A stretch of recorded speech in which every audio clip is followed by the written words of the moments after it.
Well, another member of that Memorial Cup champion, Oshawa Generals team from back in 1990. Many still say the best Memorial Cup national junior hockey has ever seen in this country. Very pleased to be joined by the Diesel, Mark Deazeley, here on the pod. Hey, great of you to make time. Thanks very much for joining me. Oh, thank you. Thank you. I'm happy to be here.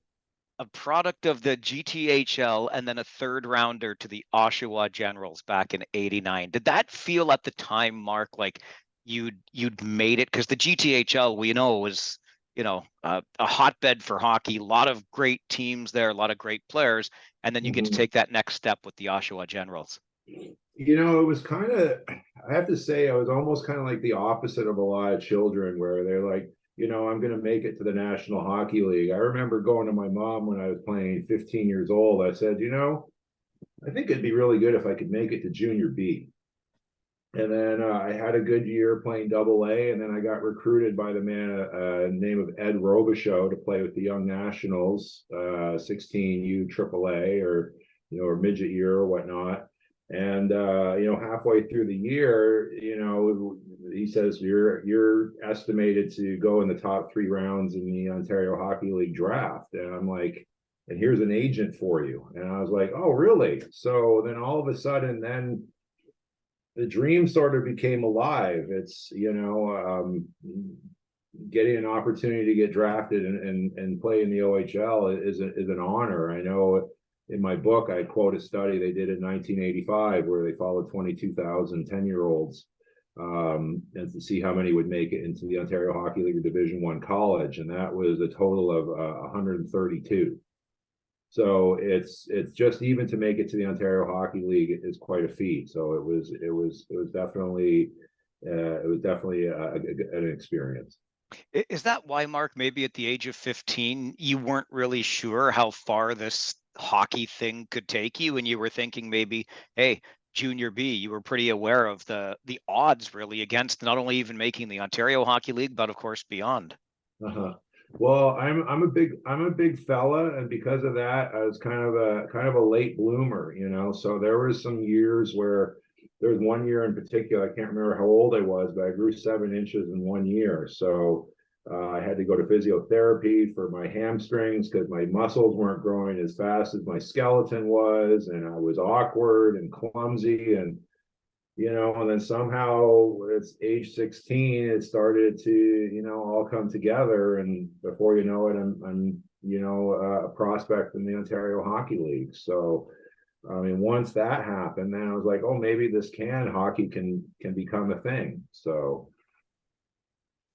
What was it like for you, that rookie season with the Oshawa Generals? Obviously, a team that was loaded to make a run. You're a rookie, you get into about half of the games that season. But what was it like being around the team when that was the mission that year? Well, it was being a rookie is a real eye opener for anyone, because you go from practicing maybe 3 or 4 times a week and a couple of games to practicing every day. And, rarely, I mean, we would have maybe like a 1 day off a week, if that.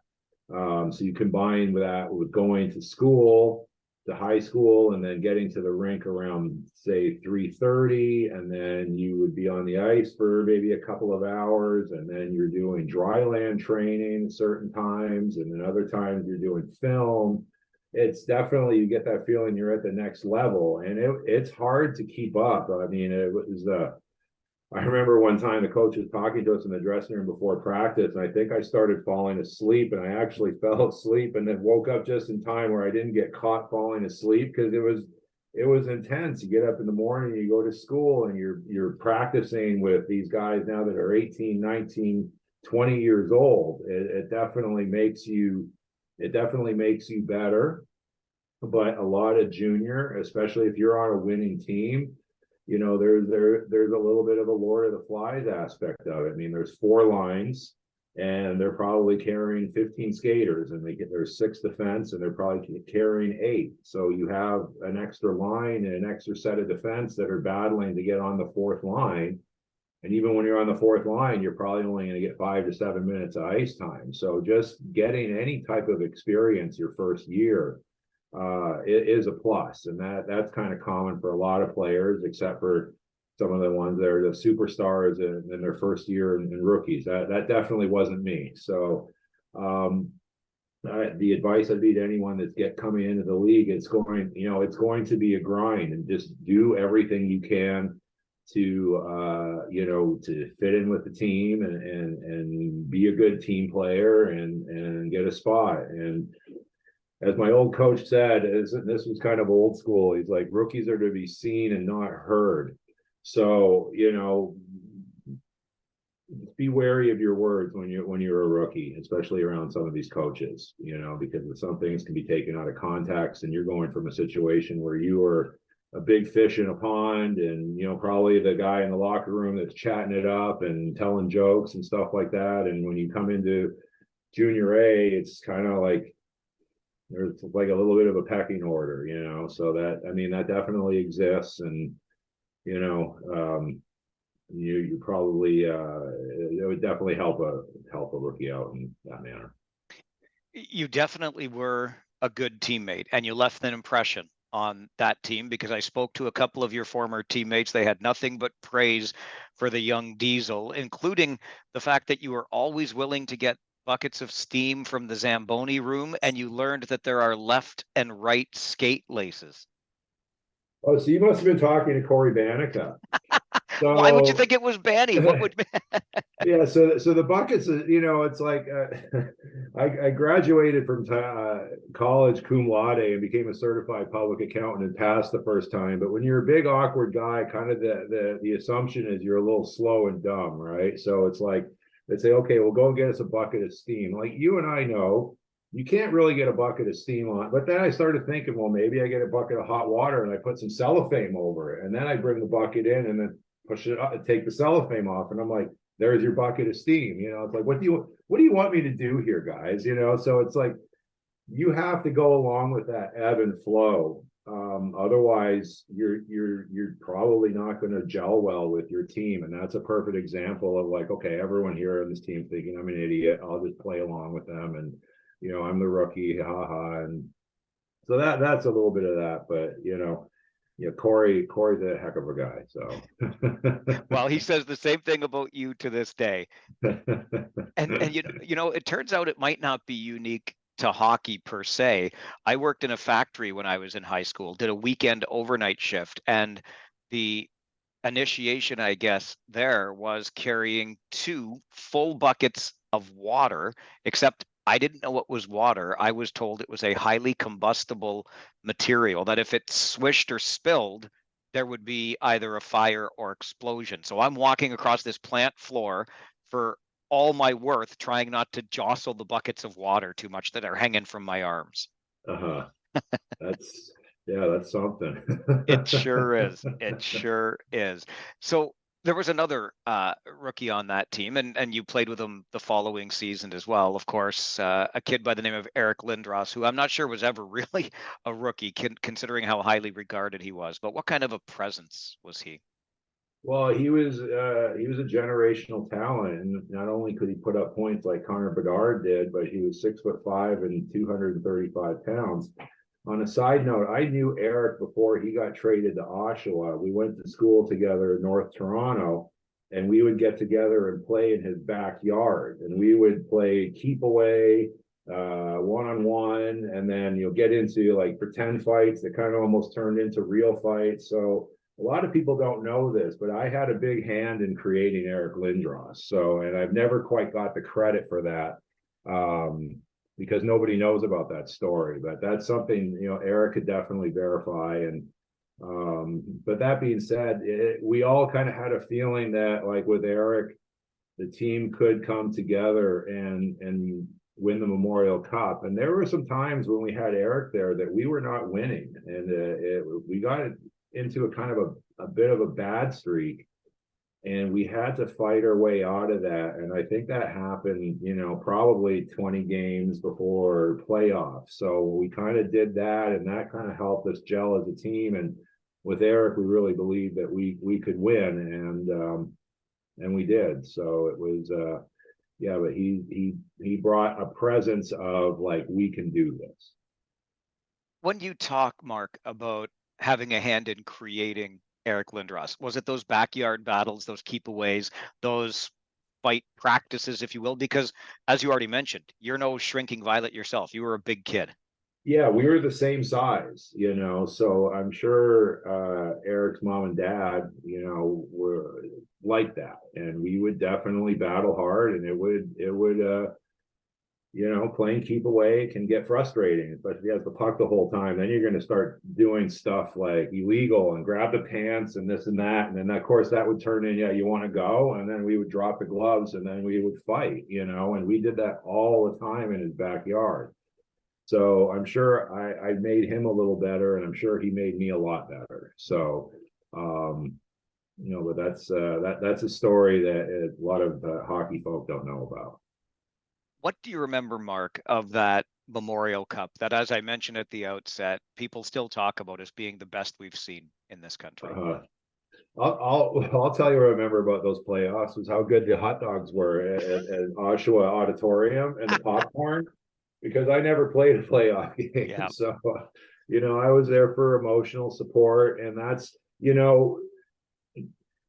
I would tell any rookie that's coming into the Ontario Hockey League, to be honest with you, I would say your best bet is to get drafted and go play for a team that was last place, because then you're going to have more of a chance to play. I mean, when you play on a roster where I think probably 7 or 8 of those guys got drafted, which is based on the numbers is unheard of, and multiple guys played in the National Hockey League getting a couple hundred games or whatnot. So I think that there were probably 4 or 5 of them. So it was a very, very difficult roster to make, A, being a rookie, and then B, with that type of talent pool. So you just, and you have to be patient, and you work hard in practice, and you're like, oh, this is the day I'm going to make the lineup. And then you go in and check the dressing room, and you're not in the lineup. So I deal with that with the kids I'm coaching now too. It's like you have to kind of keep a positive attitude. Yeah, you may not be on the third line, you may not be on the first line, you may not be on the power play, but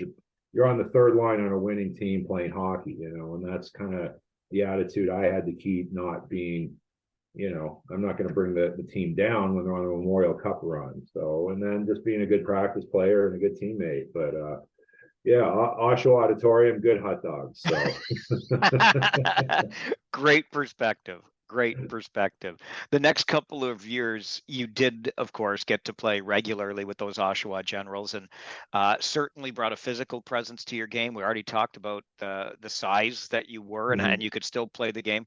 How did you develop as a player over those next couple of years? Just learning from our coaches. Our coaches were pretty ruthless on us, but they were, that's pretty much the same for any OHL hockey team. And just through practice and playing and, watching videotape, and obviously being my size and being minimally talented, unless your name is like Lemieux or Lindros and you're 6'5", that you're not expected to fight because you're putting up that many points. When you're my size and you're marginally talented, you're expected to fight. And it was, that was bestowed upon me, whether I liked it or not. And a lot of kids think, oh, I'm going to go in and I'm going to fight and it's going to be cool. And, listen, I mean, you're bare knuckle fighting in front of 5,000 people. It's your first go of it's going to be a terrifying experience, but I guess that's what builds character, and that's kind of part of the game. But make no mistake about it. I mean, if you're terrified and thinking about it the day before a game that you're going to have to fight somebody, that's not that's normal, but over time you get used to it, and then you get better and better at it. I mean, just like me, even though I was a big guy, when I first got into my first few fights, I didn't know what I was doing. And my first fight was against Brad May. I mean, how do you think that went? Well, for me. So you're gonna take some licks, and I mean, hopefully, I mean, for the most part, kids, if they do get hurt, they get a black eye or maybe a cut, and nothing too bad, and you pick yourself up and rub some dirt on it, as they say, and get back in there. And the more you do it, the better you're going to get at it. And then you keep doing it and doing it. By my third year, then I have a bit of a name for myself, and people know I can handle myself. I definitely wasn't the toughest, but I definitely could hold my own. And you just acclimate yourself that way by just jumping in the beginning getting your ass kicked. That's just that's just part of it. Were there guys then, Mark, on other teams that knew when Oshawa and Deazeley were coming to town, there might be something that they had to do or wanted to do against you? Yeah, there was one particular at that time of year, and he recently got elected into the AHL Hockey Hall of Fame, is a man by the name of Dennis Bonji. And I think Dennis and I, in my third year, we probably fought 8 or 9 times. I mean, pretty much every game. And, he's one tough hombre. And that's one guy I remember the most. My third year was Dennis Bonji. So how do you deal with that kind of pressure? How do you deal with fulfilling that role when you're 18, 19 years old? Just don't think too much and get in there and start swinging and hope for the best. To be honest with you, it's like, and back then it was buckets off, so when we square off, you're taking off your helmet. So it's for real. I mean, you get in there. I mean, hockey's kind of about getting a good stance and getting a good, grab on the guy and get as many punches in as you can. Keep your head up, try not to get your head down where you might get an uppercut, and just do your best. And for the most part, I mean, I think the worst I ever got was a really bad bloody nose and a couple bloody or black eyes and maybe a cut. And, I don't think I was ever concussed or anything like that. I mean, if you're going to fight, that's going to happen. And like I say, just the more you do it, the easier it comes. But there's always going to be that element of fear. I mean, hey, I'm going to bare knuckle fight in front of 5,000 people. There's always going to be that, fear in your heart. But that's what makes champions is overcoming that. So, but hey, if you get your ass kicked, no big deal. Just dust yourself off, pick yourself up again, and you'll be fine. So, making champions. So, as you mentioned, you didn't get a chance to get into a game during your rookie season when Oshawa went to the Memorial Cup, but you certainly did when you turned pro in the East Coast League with Toledo, where you scored what is still regarded today, Mark, as the biggest goal in Toledo hockey history. Double overtime, championship Riley Cup winning goal. How did it go in? Well, it was, first of all, the first overtime, I didn't get a shift. So Chris McSorley comes in and he goes, I think it was Duncan, Hicks, and Deazeley. You're starting the game. So it happened pretty quickly. I think we won the draw, or the puck went in our zone. We broke out, and one thing I'm very good at is finding that, being the trail guy, being that third guy. And I kind of joke, say I'm always the third guy because I'm the slowest forward on the ice. So they give the puck to the guy that's busting down the side of down the strong side. I give it to him. The second guy's faster than me, so he's going to drive the net. So when my fat ass comes into the middle of the ice, then I'm in the middle of the slot, and I just got to pass from there. And I just one-timed it low blocker. And as soon as I did, I got hit and heard the back of the net, and then everyone went crazy, and then it was pandemonium. So I always joke and say I only needed one shift to end the game for the team. So it just took them to the second overtime to put me in. And listen, that team didn't rest on its laurels. You won back-to-back championships. And was it the next year? I think it was, that you scored 16 goals in 14 playoff games and earned yourself a contract with the Winnipeg Jets. Yeah, that was an unbelievable run. And I remember before that, 8 games before the playoffs, I wasn't scoring. And I said to myself, in the playoffs, I'm just going to be the best defensive forward I can, take care of my zone first, move the puck out of go support the puck, go to the front of the net, try and get a couple shots on net a period, and don't think about scoring goals. And I ended up scoring 16 goals in 14 games, and we won a second championship. And with those types of numbers, I was noticed, and I was given a look, as they say, with the Winnipeg Jets, and it was a brief look, but I still got an opportunity, and I got to play one exhibition game. So I always talk about that, like flying on the plane and going to a nice hotel and eating good food and having your bag carried for you. And, I got to experience that one time in my life. So, but after going to Winnipeg's training camp, I was sent to the American Hockey League, where I fought the best I could to stay on the team, but the knock against me is my skating. As a man by the name of Dan Savig, you give him credit. You say Mark Deazeley can skate so fast, you can time how fast he could skate by a speed dial or by a sundial.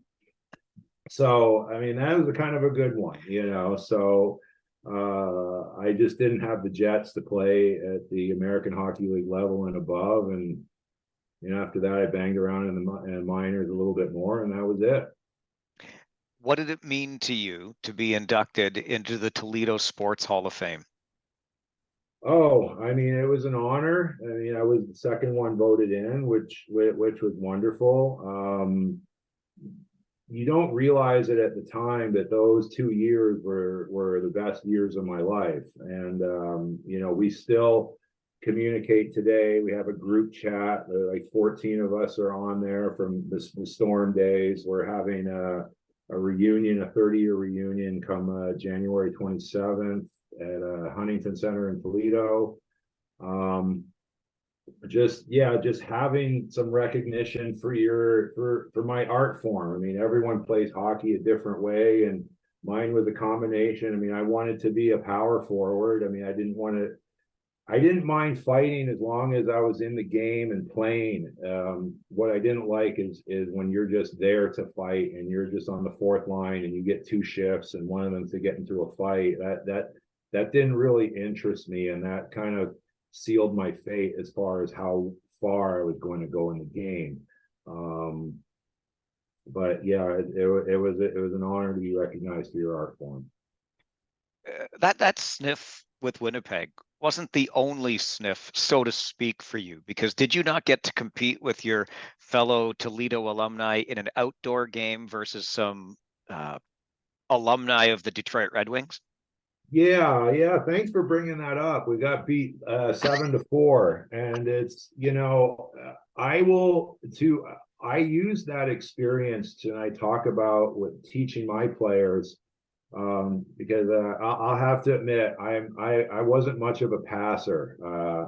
I can very good at getting open for a pass, but if someone gave me the pass, have to say I'm a little bit of what they call a sea biscuit, where I just have the blinders on and I just go down the ice and just try and bury it when somebody's probably wide open. But the big difference in that game was how they passed the puck, and they were all very, very, very good skaters. Like, you could tell that their skating was a cut above us and their passing was a cut above us, and that's why they won that game 7-4. So any of the kids I coach now say, listen, it's all skating and passing, because any hockey player can practice stick handling and have sick mitts and stuff like that. So, you're not going to dangle that many of these defensemen anymore, and you can practice your shooting, which every player wants to go top cheese now. I was a low blocker guy, so I always shot low. We shot low back in the day. Now they don't.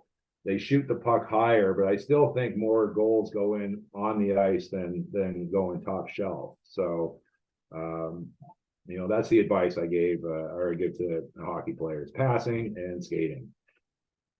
You're still working with young players today. In fact, when we set up this conversation, we had to work it around your coaching schedule, which I love to hear, because a guy that spent as much time in the game and had as many experiences as you have had giving back to kids today, I think is terrific. But you talked about how ruthless coaches could be and would be on you and players in your era. And I wonder, Mark, if you're coaching today and trying to give back to these young kids to ensure that, at least with you, they have a different experience in the game? Yeah, I kind of, as a coach, I always think about, like, listen, you have to push kids. I mean, kids, they need pushing. We have on our team what we call the rotation line, where we carry 10 forwards. So you got a line of three, a line of three, and a line of four, and they rotate, which means you get less ice time. So I go to the kids and say, kids, like, just because you're on the rotation line doesn't mean we think you're the bottom four right now. But what it does mean is you need to have a good attitude. All you can control is your effort and attitude to get off the rotation line and work harder. If I see you moping and sulking, I'm like, he who sulks on the rotation line will stay on the rotation line. So, but I tell them, I push the kids in a manner where I believe I'm not going to give them complex post-traumatic stress disorder. How does that sound? And that's a little bit I talk about in my book. It's like, I explain to them, listen, I need to be a little hard on you now with the rotation line and have you guys compete against one another, because this is 10 people competing for 10 jobs and being on the rotation line. Wait till there's 12 jobs and there's 15 forwards, and you're competing to even try and get on one of the top three lines, because even the fourth line is going to get 5 to 7 minutes of ice time if they're lucky. Even in a team, there's a junior team here, it's a pay-to-play league called the Long Beach Shredders, and they have like a ton of guys, like, they're on the roster. So this even lower level junior hockey, you're going to have a lot of guys are competing for spots, and it's hey, we'll have a look at you. They take a look at you. They could call you in the office and say, yeah, pack your bags, beat it. That's just kind of the way it is, and it's just the nature of the game. I mean, unless you're a top level guy, there's a piece of meat factor to hockey where you can just be used, traded, discarded, thrown away, and that's just part of the game. You mentioned the book. Not only are you Memorial Cup champion with the Oshawa Generals and in the Oshawa Sports Hall of Fame with that 1990 team, a back-to-back Riley Cup champion with the Toledo Storm, but also an author. Why did you write The Long Car Ride Home? Well, my book here, The Long Car Ride Home, it's a brief story about me and my father. But what I realized is that my father, his negative childhood programming was projected onto me. And not only my father, a particular type of crazy hockey parent, but there's 6 types of crazy hockey parents that project their negative emotions, their rage, their past childhood trauma onto their children. You don't realize when you're a child is that your parents are still growing up too, and some of them are stuck in are still very emotionally immature due to the trauma and upbringing they had. So it's a story about 6 types of hockey parents within the dysfunctional competitive hockey family, what types of dysfunction are going on, talking about emotional incest, talking about enmeshments, talking about potential parent alienation, what happens to children when they're put through these things.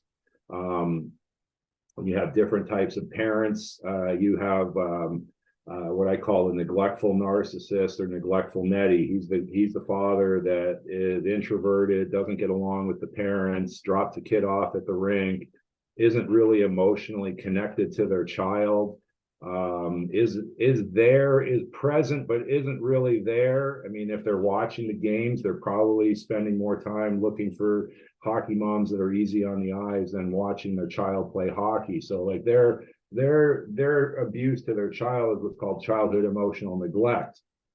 And then you go up to what I call over Oglethorpe, which is the loud, rude, obnoxious parent.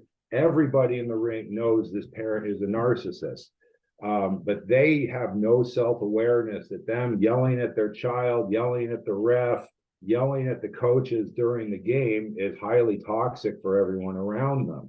And then what happens during the car ride home is if that parent isn't pleased, they're going to get extremely verbally abused. And as I say in my book, and I talk about this came from Jordan Peterson, The primitive form of abuse is physical abuse.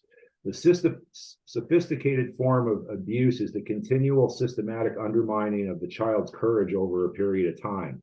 And then that's what happens with a parent-child situation during that car ride home. And that's going to become a very emotionally charged environment. The child's going to be scared. They're going to be like thinking in the dressing room, oh my God, how's my parent going to react? That creates the beginning of catastrophization in adulthood and having negative feelings and developing like complex post-traumatic stress disorder, developing an anxious attachment style.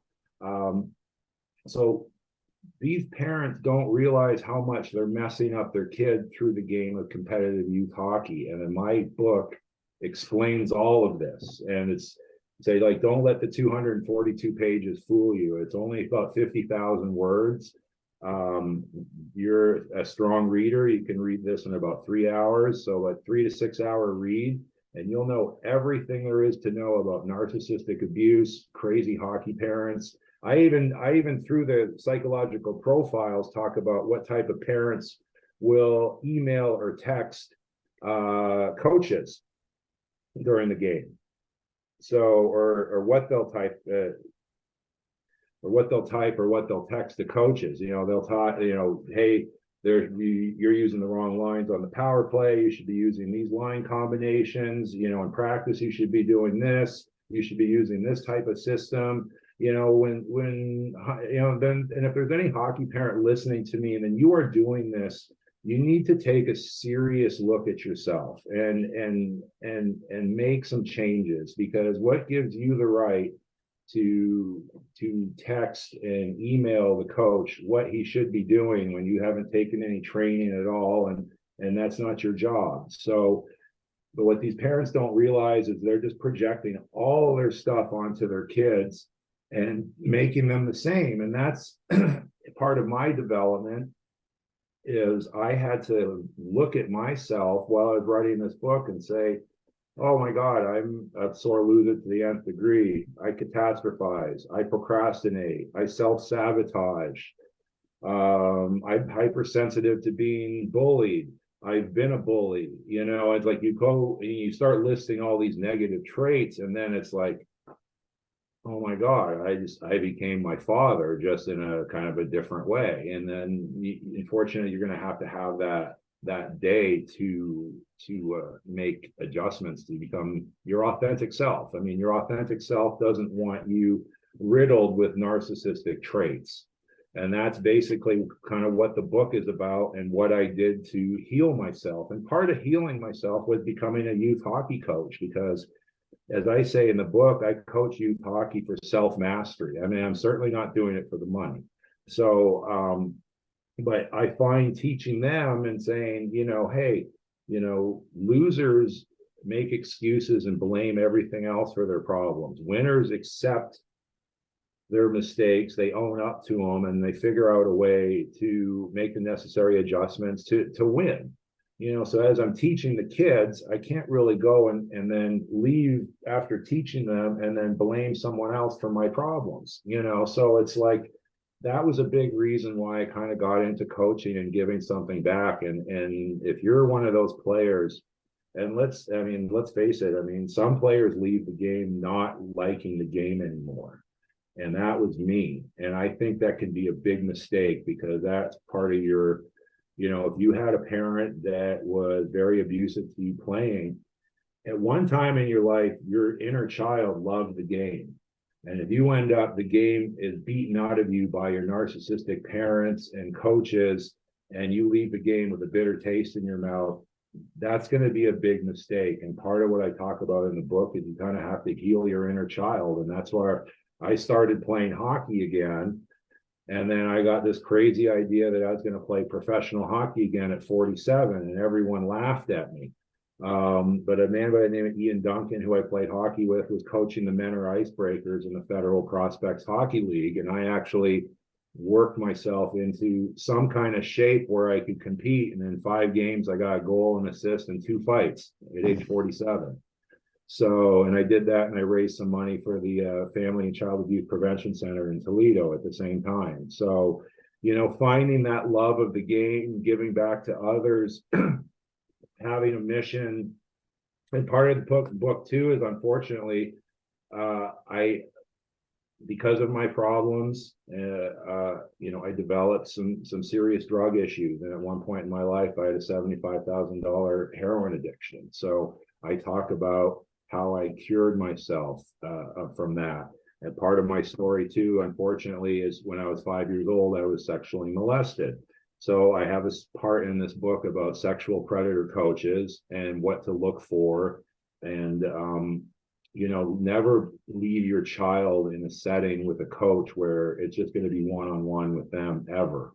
That's just a little bit about that. But that I took on this mission to bring awareness to a narcissistic abuse that's going on in youth sports. And that has kind of helped me kind of find my true voice. And that's, in a nutshell, what it's all about. So How did you come to learn this about yourself and those projections of your father, for example, onto you, et cetera? Because that's a process. That's got to be a process. So there was a period in my life where I had a job that I could do in my sleep. And what I did all day is I went onto YouTube and I listened to narcissistic abuse expert after expert after expert for like 3 years. So there would be 8 hours a day. I would just listen to different narcissistic abuse experts. The one that I mentioned the most in my book, and I'm going to eventually reach out to her, and sometimes reaching out to these, celebrity influencers that got millions of followers, hundreds of thousands of followers, takes some time. But her name is Dr. Romani. And if anyone wanted to get started, like when I talk about the parents, for example, she talks about the grandiose narcissist. Well, I got a lot of information about that, and I came up with the name Overt Oglethorpe. Obviously, Oglethorpe comes from Slapshot, but it's listening to what her definition of an overt narcissist is, and then taking that information and applying that knowledge to the competitive youth hockey parent community is basically what I did. So in the back of the book, I have 111 different references and resources of books and videos where I got all this information from. So I basically summarized narcissistic abuse in 242 pages, translated or interpreted through the game of competitive youth hockey.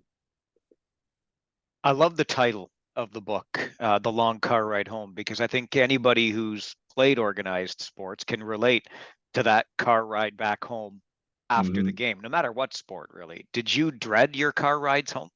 Yes, it was not.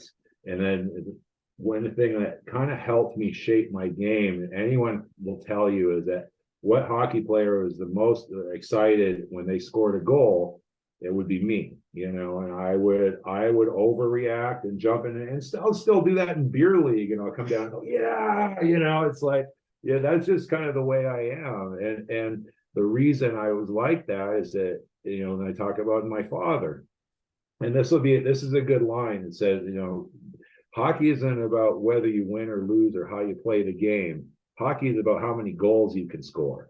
And there's a lot of fathers and a lot of parents that have that attitude that scoring the goal is the most important thing in hockey. And let's face it, I mean, it kind of is, but as you move on in the game and upward in the game, players' roles become more defined. And if you score a goal, it's gravy for the team, but that's not really your job, But that's not like that when you're a little kid. Like, everyone wants to score the goal. So I think I became a puck hog because of my father. Like, I just had to put the puck in the net. And as long as I put the puck in the net, he was okay. And if I didn't, that's what I say, he didn't get his narcissistic fix or supply that game, then it would just be, why didn't you score? Why didn't you do this? And just constant verbal abuse with, an excessively loud and angry tone. And that consistently over a period of time, I promise you, parents, will mess up your kids more than you can possibly imagine. And that's what I list all in the book, So yeah, it was. I could definitely say I was definitely traumatized by those car rides home.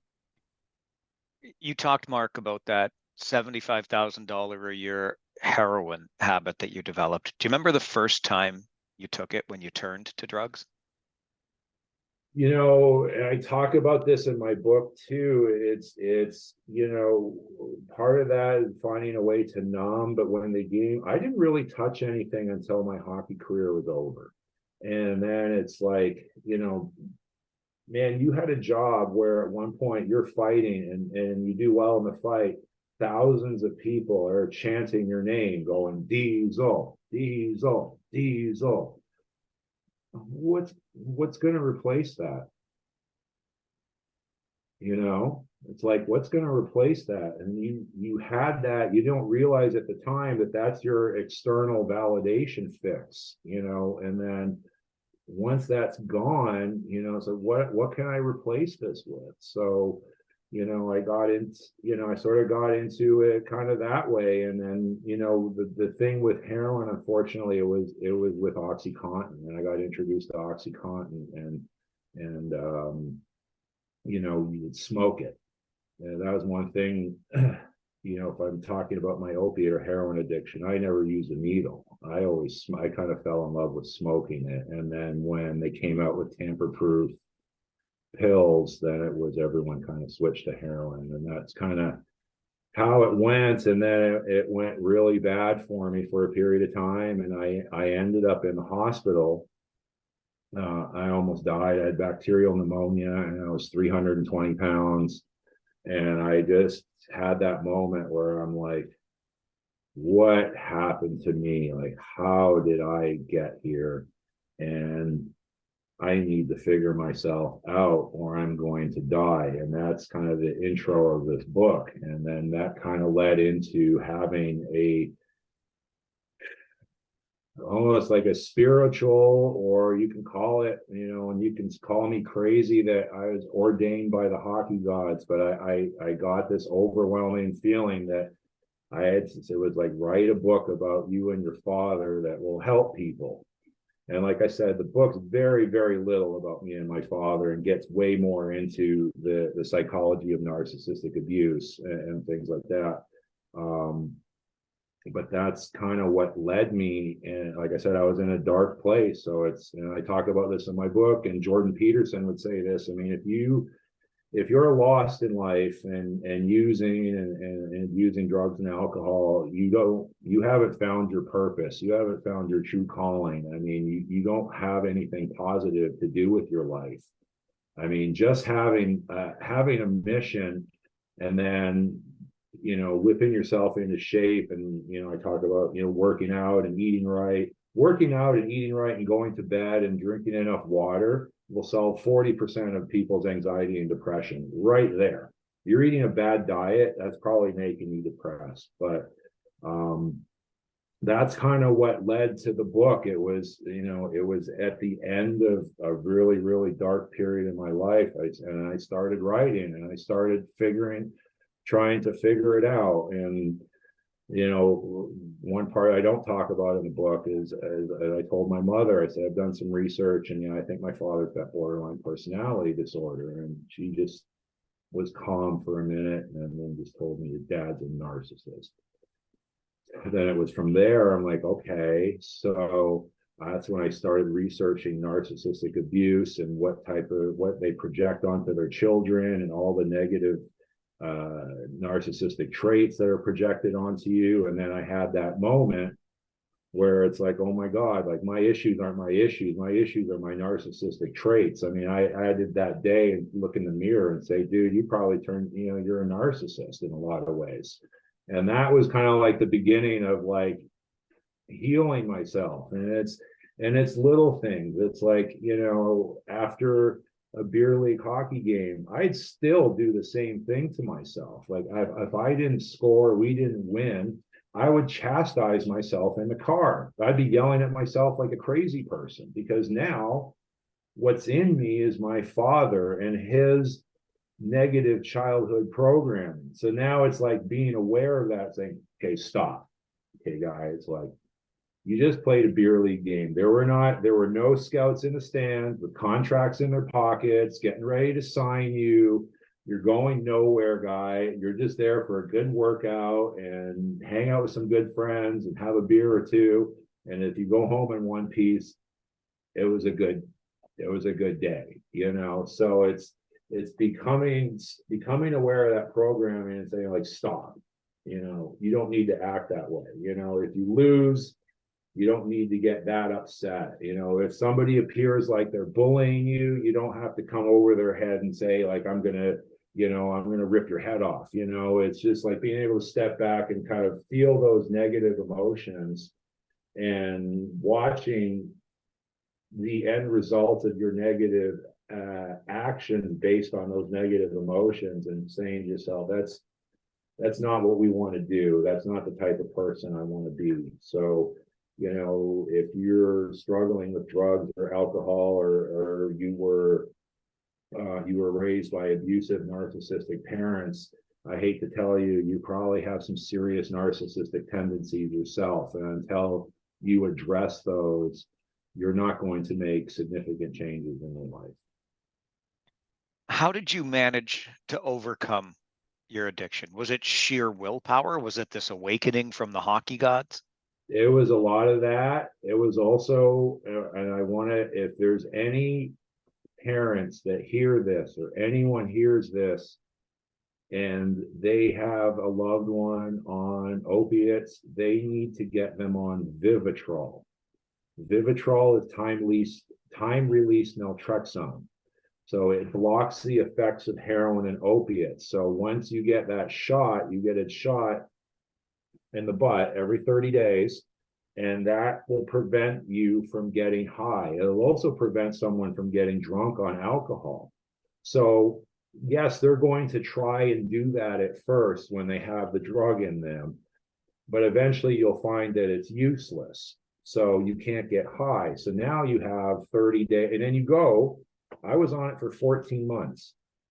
So I would say the minimum amount of time is like 6 months, because going to a rehab facility for 30 days, you are not going to change in 30 days.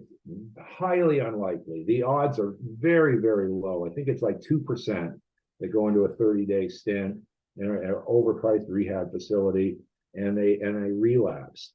So it's going to take at least 6 months to make some significant changes. So why not get them on something that prevents them from getting high?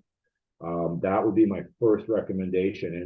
And if these parents have been dealing with doctors and been in rehab facilities and they haven't been told about Vivitrol, then shame on the substance abuse recovery community. Overcoming the addiction and battling back from that is one thing, but I'm fascinated too by your progress to get back in shape to play pro hockey again, the age of 47. I mean, come on, like, save some for the rest of us, Deazel. Working out, I mean, let's face it, and that's, if I gave a speech to a room full of addicts, all of you in this room have the potential to be great, because you have this addiction, you have this personality. And one thing I talk about is, everyone has a shadow side. And I just introduced Carl Jung and doing shadow work and integrating your shadow, but you have a dark side. So, but a lot of that dark side, once you kind of integrate it, you can get some voodoo power from there. So the days that, it's like, yeah, I'm going to come back and play pro hockey. I mean, I worked out like an animal. I lost 50 pounds. I was training with an MMA trainer once a week, and I just made myself do it. And within that process, I started developing good habits, and obviously I wasn't using drugs anymore. And then I was eating right, I was sleeping right, I was drinking lots of water. So it's possible for someone to make a comeback, and I'm still at it today. So I'm thinking about writing a second book, kind of like what I did here, where I summarize a lot of YouTube videos that instead of talking about narcissistic abuse, I might talk about intermittent fasting and how I use a little bit of that, and using a higher protein diet, and as you get older, and what types of protein are good for you. And so that might be a second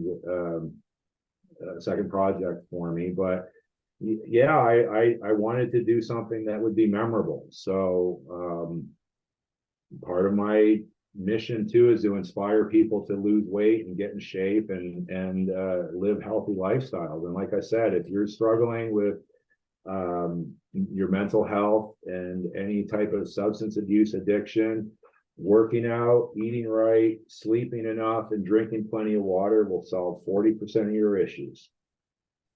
You know, I can tell you that you're already doing that in part through your social media, because full disclosure here, I crept it a little bit before we sat down today. And you and I, Mark, are of the same vintage, and I'm watching what you're doing and how you're doing it. And I'm like, you know what? This guy's leading the way for 50 plus dudes like me.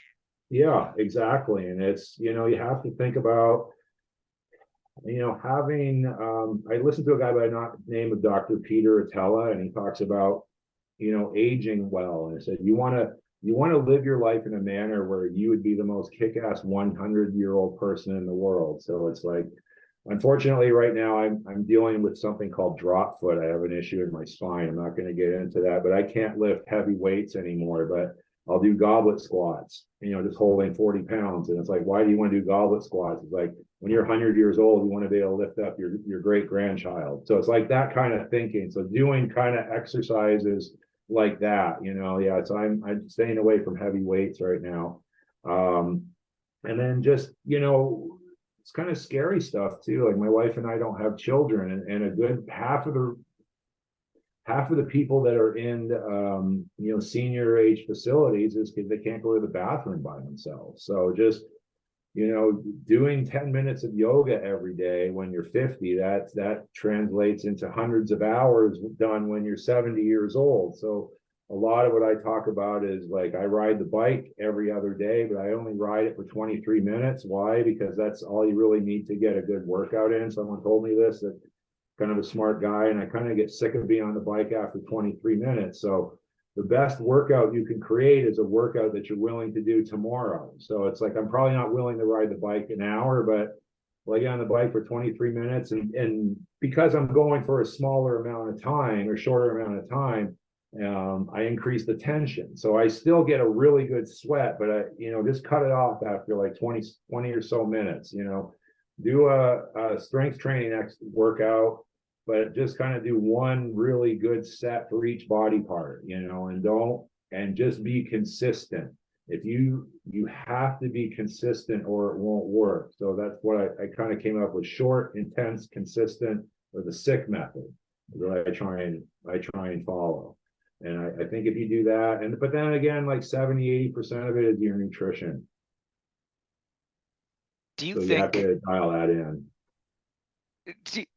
Would it be possible to say, Mark, that it was really hockey that led you to all of this? Yeah. So the first 6 chapters talk about narcissistic abuse and the narcissistic abuse of family. Chapter 7 is the effect, where I list all the narcissistic negative tendencies or traits that are passed on to children. And then chapter 8, I just called remedies. And part of the reason I have 8 chapters is number 8 was my favorite number. That's what I was in Toledo. And then also, if you're a bit of a spiritual guy, there's 111 references for the number 111. So, the first is, I say, how I turned my damnation into my salvation. And that's where, it was through the game of hockey that damned me, but then it was also hockey that saved me. So yeah, I do talk about that in my book, and still having the passion for it. And unfortunately, with my drop foot, the worst case right now, maybe I might just have to play in an over 50 game instead of playing in the gold league against 20 years old and still lighting them up. I might have to swallow my pride and just play with 50-year-old, because I've lost a lot of strength in my foot. What happens is your toes get paralyzed, and the nerves aren't sending signals down to the muscle, so the muscle's atrophied. So I got a really weak right foot right now, so I can barely. It slowed me down, and I was already slow enough to begin with, but now I'm like molasses slow. So, but it's coming along. But yeah, I mean, I always want to have an attachment to hockey, and if I couldn't play, then I would just coach kids. So You mentioned that number 8. I gotta ask because it's not uncommon to see a number 8 Deazeley jersey around Toledo still these days. How's that make you feel when you run into one of those? Oh yeah, every once in a while someone will send me a picture and then I'll post it saying it's an honor to be remembered 30 years later. And like I said, we're going back for a 30-year reunion with the Toledo Storm, back-to-back champions. So I'll definitely be there. It's not too often you get to stand on the rink with 7,000 people that will stand and clap for you. And like I said, that's the ultimate external validation. Yeah, but it's good. It's good to be remembered. Where can we get our hands on the book? So it's in Canada, you're going to have to go to amazon.ca. And right now, because there isn't that many sales, you'd have to click on the books category and then type in The Long Car Ride Home, and it will look like that. There is a book called The Car Ride Home that's not anything like mine, but that's a blue one. But this is the black one, and it's kind of, the kid here says it all. It's that kind of look like, oh, this is what's coming for me. So amazon.ca or amazon.com, click books category and just type in The Long Car Ride Home, or it should come up. I think it comes up on barnesandnoble.com.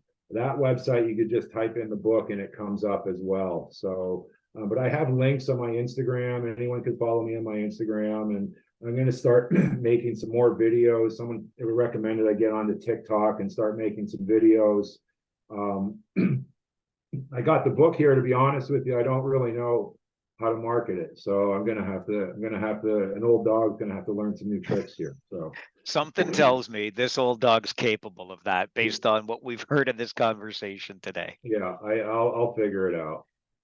One more thing I want to ask you before I let you go, because again, having crept through your social media feeds, you've done something that I have on my bucket list of things to do, and that's drive along the Pacific Coast Highway. Tell me how awesome it was. Oh, so I have to tell you a quick story. So during that trip, we went up to San Jose to coach, and we went to the Winchester House, at Sarah Winchester House, and I saw for one of the tours they made us put on a hard hat. So after the tour, I said, "Listen, I'm a youth hockey coach, and I want to get the boys something that they can have, like the player of the game or the hard hat, hard worker player of the game. Where can I buy this?" And they said, "Well, it's not for sale."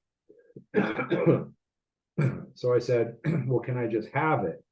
And first she said no, and everyone on the tour kind of ganged up on her. And then she said, "Well, I don't care if your wife puts it under a jacket and walks out with it." So we stole the hat from the Sarah Winchester House, and then I handed it to the boys, and I awarded it the first game, and after that they would award it themselves. And the first thing they wrote was Natty's Bound. So we ended up winning the state championships and going to nationals. So unfortunately, we didn't do well in nationals, but after the game, the third game, the kids go, "Coach Mark, we want you to have the helmet back." And I was like, oh man, that was just such a moment. But after the tournament, we drove down the coast, and it was there's some breathtaking views. You drive through Big Sur, you see these massive trees, and you're driving through this, like you really have to pay attention. But unfortunately, there was one stop where you get used to stopping, and then you put the car in park, and then you turn the car off and get out of the car.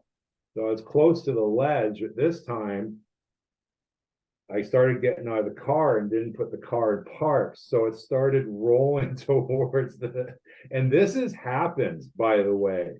So if you do make this trip, here's some advice for you. Don't have your car facing where it could go over. If you're going to park, turn your car and it's like facing this way, just in case you forget to put the car in park, because you're getting in and out, like you're stopping like 8, 9, 10 times. So like, I kid you not, this has happened to some people before. But other than that, we got some really good pictures, and it was an amazing experience. And then we ended up stopping in just past the San Simeon in a hotel called the Madonna Inn, which is kind of famous. I recommend you stay there if you do that tour down the coast. But yeah, it was an amazing experience. I love it. Breathtaking views, some good advice, and a great story to go along with it. This whole conversation has been a great story.